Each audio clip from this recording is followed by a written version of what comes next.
Hey, Maria back with another video. I'm kicking back in my living room and I am all set. I got a few items today. I bought some laundry baskets. Bought some laundry baskets and a big pillow so I can lay my head. I mean, I have a pillow already, but mine was getting a little uncomfortable. So, yeah, and I got a couple other things, just stuff I had to get and I couldn't avoid. Necessities. So yeah, I'm settling in here just fine. Um, so I wanted to make this video because I had a really good conversation with a lady today, and it's kind of funny because it's nice to have someone that you can relate to on this level because I will say that we had a discussion and there's complete mutual agreement on this, and this is something that we have both thought of simultaneously, independently, I should say, but at the same time. The same thought is that I myself will never participate in a program that destroys someone's life like this. I would never do it. And the reason why is because I know firsthand what it's like to go through this, and it's wrong. And I know, I understand that people have this peer pressure. I understand that, it's they almost, because when you're a part of the group, you are fully accepted. And oftentimes when groups get big or, like I said, the momentum of the frenzy and the bizarre behavior and the downright evil that that people do. And some of them don't really realize it. Like I was talking about the pyramid, like the people who are initiating it from the top, okay, who have all the knowledge, who are pulling the strings, and they've actually started the issue. And then you got people in the middle and the lower tiers, and I would say the people in the middle may not know everything. They might know some, but not a whole lot. And then you got a bunch of people here at the bottom who spreads out more on the base of the pyramid, and they're kind of like the majority of people. So a lot of the people who participated in this thought that this was just some sort of administrative assignment, and that that maybe it was a good thing or whatever. And like I said, when you bring the element of religion in it, it can get very dangerous. So I understand how group mentality works, and I myself can't be that way.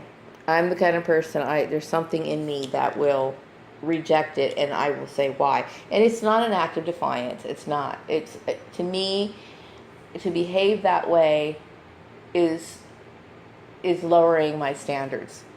I would never do something like that.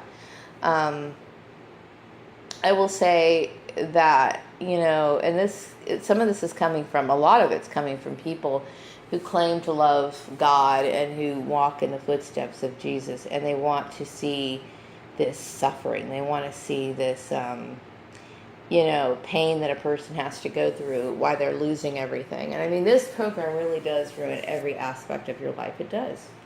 That's not an exaggeration. If you start reading about targeted individuals, this is what happens. And so it's no surprise that, I'm sitting here, which I'm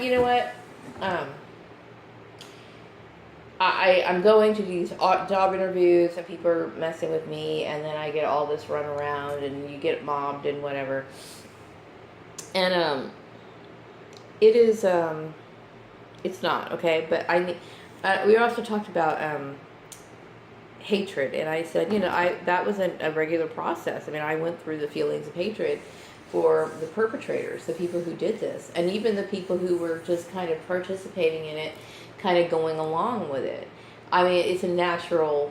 I'm not going to be afraid of hatred, okay? What I'm afraid of when hatred gets out of control to where you retaliate in a way that's going to be, it's going to have a negative impact on my life. And so I had to pull back and get more control, of course. But I mean, I know that what prevents me from doing something crazy is because, I don't want to get locked up. I don't want to do something like that. And some people say, well, is that it? Because I'm going to tell you, when people are doing that to you, what you feel for them is, it's not a matter of, it's only a matter of consequence, because it's not. I don't value that person's life. You know, some people say, "How could you be angry? You mean to tell me you can't forgive somebody?" No, I mean, no, I can't. When somebody feels or treats you that poorly, and takes away things that, you know, or messes with your life that way, okay, for long periods of time, no, it's no.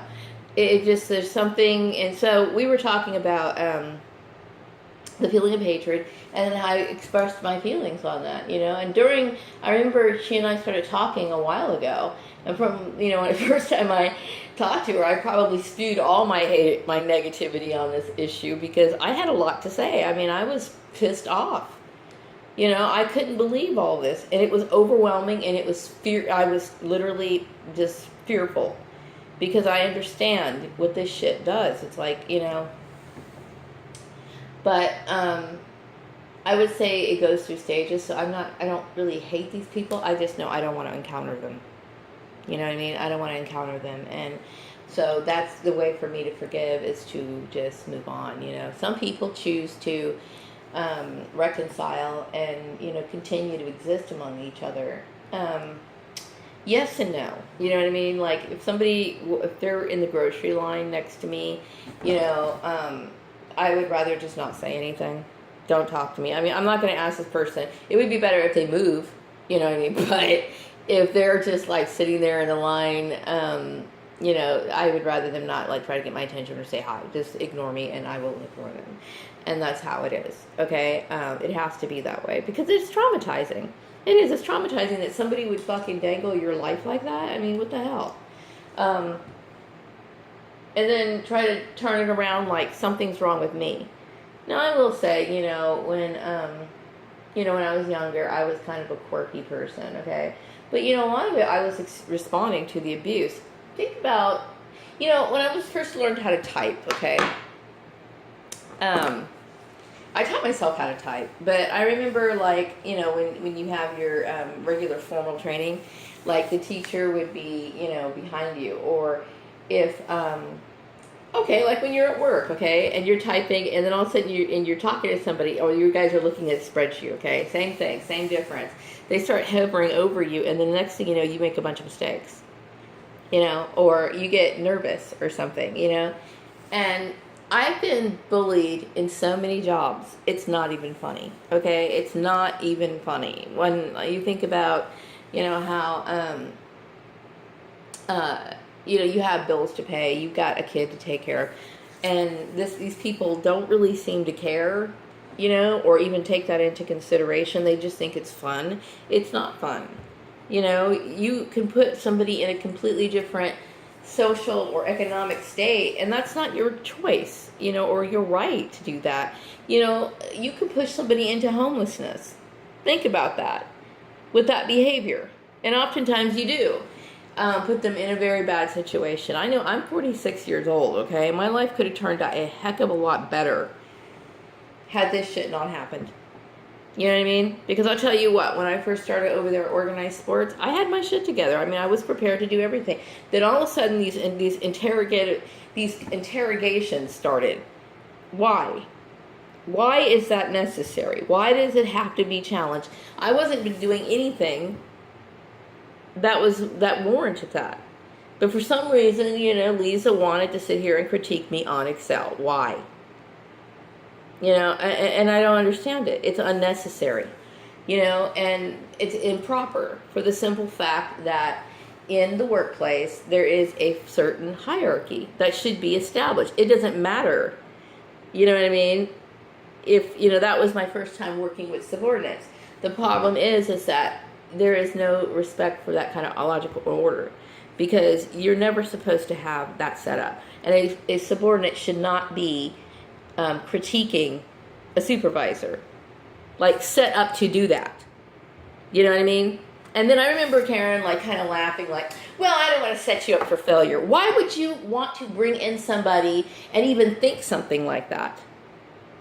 You know, I want to set you up for failure. You're not supposed to be setting me up for anything. I'm supposed to be set up to do the job. Okay, and then, if you find something wrong, part two is coming up next.